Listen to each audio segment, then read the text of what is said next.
analysis of French parliamentary debates and look at a global level approach on my corpus. But first, I want to follow what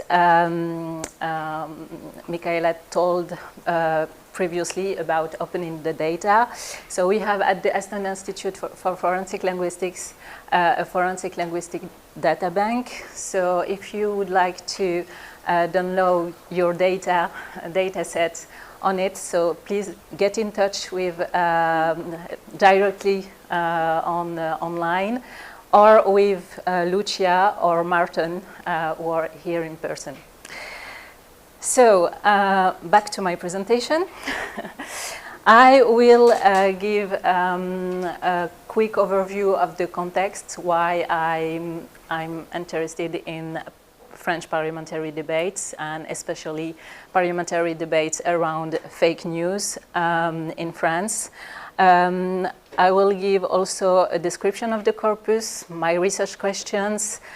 Then I will move to the theoretical and conceptual frameworks and give some findings of this global-local approach and analysis. So this analysis is a part of my project on internet content regulation that I'm doing at Aston Institute for Forensic Linguistics. And I'm analyzing a French corpus, but also an English corpus. So in the UK government conducted an 18-month parliamentary investigation into disinformation and fake news, which resulted in 2 reports. And in France, approximately at the same time, the government has enacted in 2018 a law on disinformation content that has been highly controversial, particularly because of the vagueness of the definition of false information. So that's this vagueness that I would like to explore on the corpus. So quickly, so the particularity of this law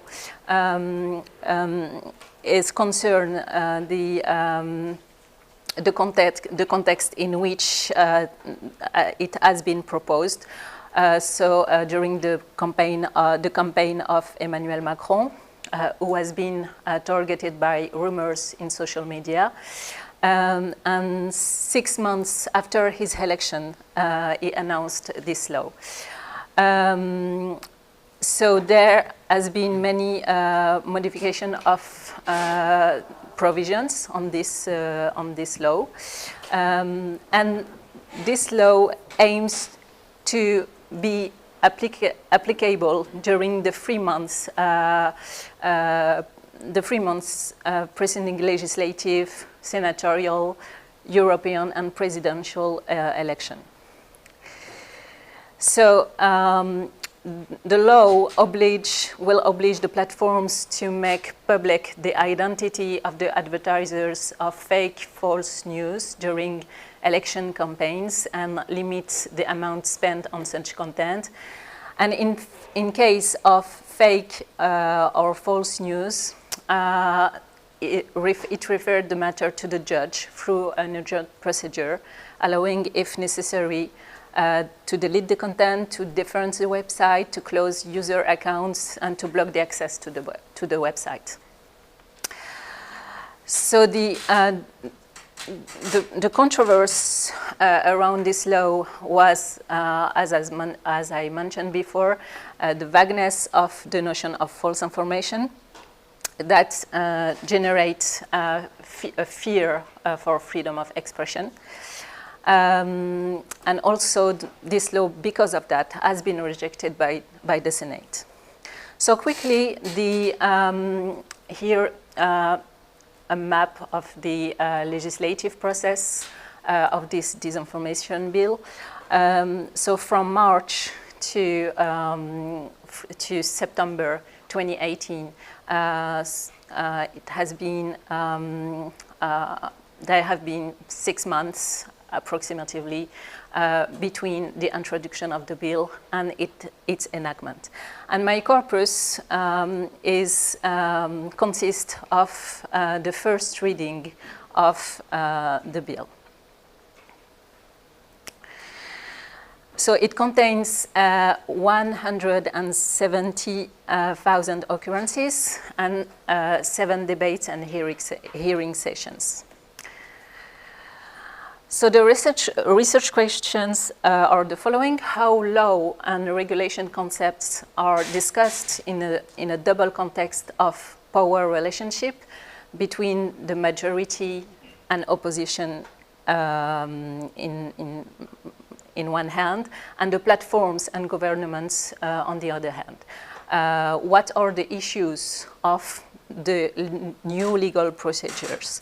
And also how the language of the law norms the discursive practices. So particularly here, the question is how during the debates they identify and they qualify the notion of false information or fake news. So the corpus is seen as a process of transformation and development of a norm. Also, it takes into account the idea of that there's a relationship between social issues and expression of general will carried by the legislator. The parliament is a sphere of development of legal standards and their applicability. And also it constitutes a dynamic of legal transubstantiation, which is a transformation of general will to a law. Regarding the theoretical framework of this analysis, I use Corpus Semantics theory and a quali-quantitative text analysis approach in diachronic and synchronic perspective. So Corpus Semantics focus on language constraints and its use in the text considered for establishing different level of readings. It emphasizes the notion of difference in the context of the signified. And the theory also states that no text is only written in a language, it's written in a genre within a discourse. And a genre is seen as a social practice. I'm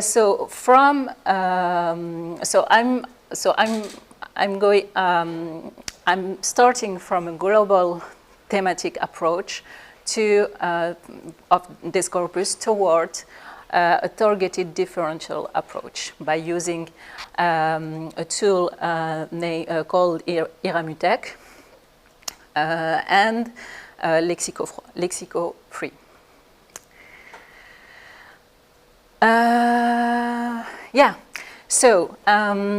To analyze this corpus with this global approach, I use the descending classification that helps identify the predominant themes expressed in the debate by using Reinert method classification. We can see traces of what Reinert and Rouet as well described at the mental environments that the speakers successively invested in and imposed their objects by imposing their object and their type of vocabulary during their utterances. So, very quickly, the principle of the top-down classification is that the tool cuts out the context units, or also called the text segments, and then those text segments are clusters according to the vocabulary, to their vocabularies, and distributed according to the reduced form frequencies. And the process finally results in bringing together forms that tend to be found in similar contexts. So, in this macro-level approach of this corpus, we can here find the main theme that has been clustered by the tool. So there are here 5 clusters that I have labeled so by myself here. So the most isolated one is the cluster 5 in purple. That contains vocabulary around the parliamentary process and the parliamentary vote. There's also the cluster 3 and the cluster 2. The cluster 3 in green concerns rights and independence of the press. The cluster 2 in gray, digital platforms regulation. And the cluster 4 and 1, who are very also close in the corpora, concerns in one hand the legal arbitrage and procedure, and for the cluster 1 in red, freedom of speech and democracy. So in the other map, we can clearly see how the cluster 5 is isolated from the rest of the other ones. So to answer my research questions, I focused on the cluster 1, freedom of speech and democracy. And I could see that there are some semantic features related to this cluster or to this theme. For example, this bill seems to us to carry the pernicious germ of an attack on freedom of expression and freedom of opinion. We are also convinced that the fight, if there must be a fight against massive disinformation online, cannot be carried out within a Franco-French framework. So in this extract, for example, they discuss the regulation scale of false information. Also, in the other example, there is the idea of normative inflation. We have already laws that regulate false news or fake news, so we don't need another law. Also, in the last example. So this is mainly here the extract from the opposition of the law, that the opposition of the government, that are, of course, I mean, in that example, against this law, and they want also to include new concepts that will protect the freedom of speech and democracy. So another cluster that I would like to analyze here was the cluster 4 on legal arbitrage and procedure, and we have approximately the same semantic features. So we have this regulation scale that is repetitive in these utterances. We have also the idea of that the law will be inoperative and also like useless because it's impossible to regulate. At a more intermediate level, I just here wanted to see what are the most specific term in the first in the first debates of this first reading. And we can clearly see here that from the first to the last debate, there's a complete, not a complete opposition, of course, but there's something very a cleavage between the two corpora in terms of their vocabularies.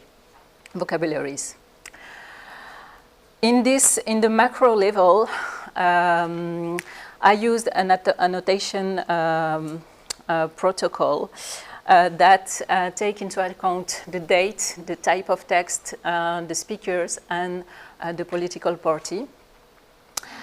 So every time I need to go to the concordances and see who say that, or which parties told that or didn't tell that at all, I could go and check. So the tool that I use is Lexico 3, that use the hypergeometric test, and determines whether a given word or n-grams occurs in a subcorpus at a frequency more than would be expected by chance. So I do that on the n-grams that have been already computed, and also I use this analysis of specificities to check the concordances. So one of the most so here, this is the specificities or the most important word that occurs in the opposition discourses.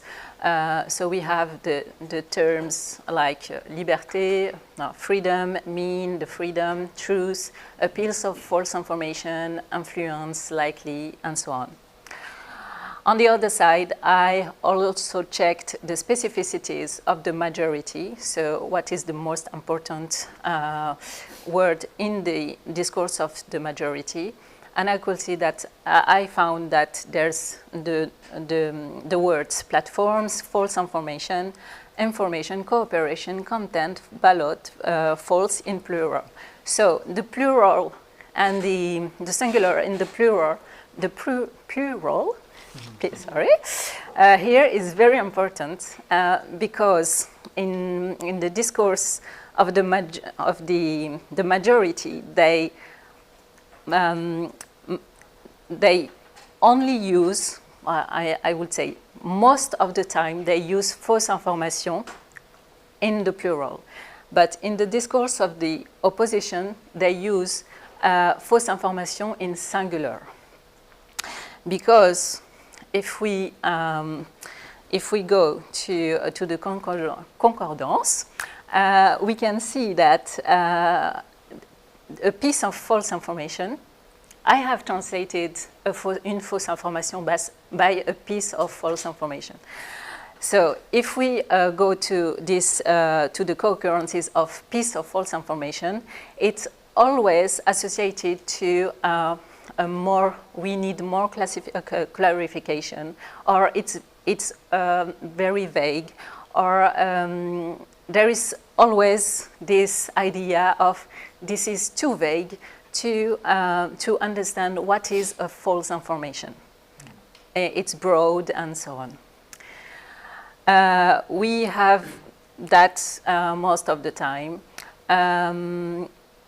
Yes, so these semantic features that surround false are related to vagueness, interrogation, and doubt, even when it's expressed by the government, sometimes.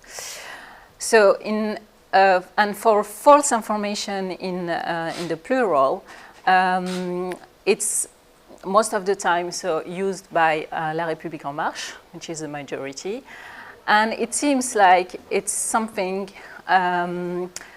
already conceptualized. So, for example, second limit, the High Court considers that the concept of false information must be linked to the debate of general interest in order to restrict the scope of application of the obligation and avoid possible infringement of freedom of expression.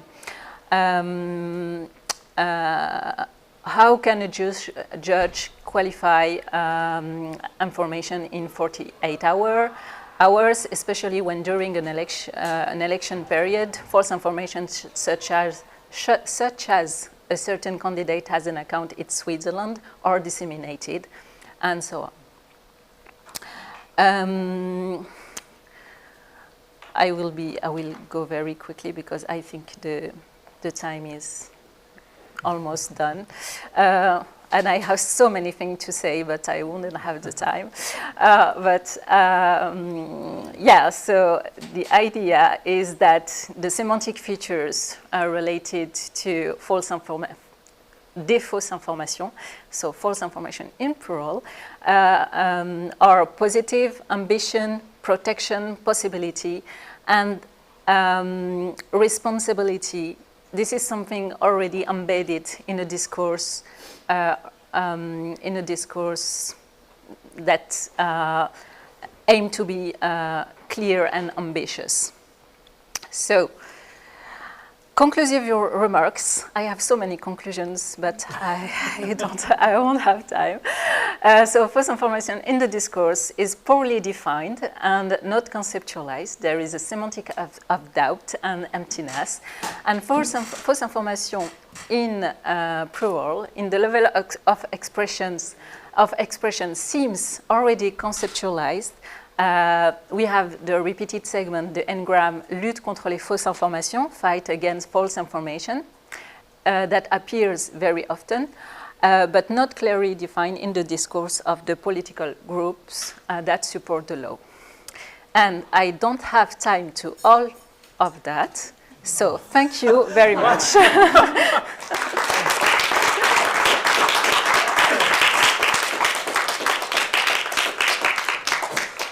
Very much, Nadia, and perhaps you could share your slides. Of course, so of course. Catch up with the rest of them. Thank you. Okay, thank you. Okay, brilliant. Do we have any questions in the room for Nadia? Yes, Martin. I have a question. So you discussed in detail that there was a key point that false information is not clearly defined enough, so there is a problem with vagueness. I was wondering about information, factual statement, and the vagueness of that. Because in legal cases, one obvious legal defense could be that the issue is not whether this is false or true, the question whether this is a statement or an opinion. So have you found any evidence in your data about this problem, that this is discussed? Yeah, actually I don't, and because maybe the analysis didn't, bring me to that. But I'm pretty sure that they don't discuss the definition of an information or this concept of what's an information. But this is interesting. Thank you. So I will check. But yeah. But my analysis didn't bring me to that because I have computed n-grams. So and in the n-grams, I didn't see like l'information, which is a 2 and considered as at a b-gram. Or une information. I didn't see that in the analysis. So, but very good question. Thank you. I will check. Thank you. Yes, Mike. Thank you. Could you said that the corpus is broken up into segments, topic segments or text segments. How big are they? How what? Sorry? How long are they typically? Oh. What is a text segment like? It's 40 the length is 40 words segments. 40? Yeah. 40 words? 40 words, yeah. Right. Yeah. And so it's got nothing to do with syntax or sentences or paragraphs or anything. It's literally a given number of words. Yeah. Why 40 and not 50 or not 10? And because it's implemented, I mean, I just take the automatic. I could vary the length of this the segment, but I decided to keep the standard of the tool, and the segments are cut. Are cut by lemma.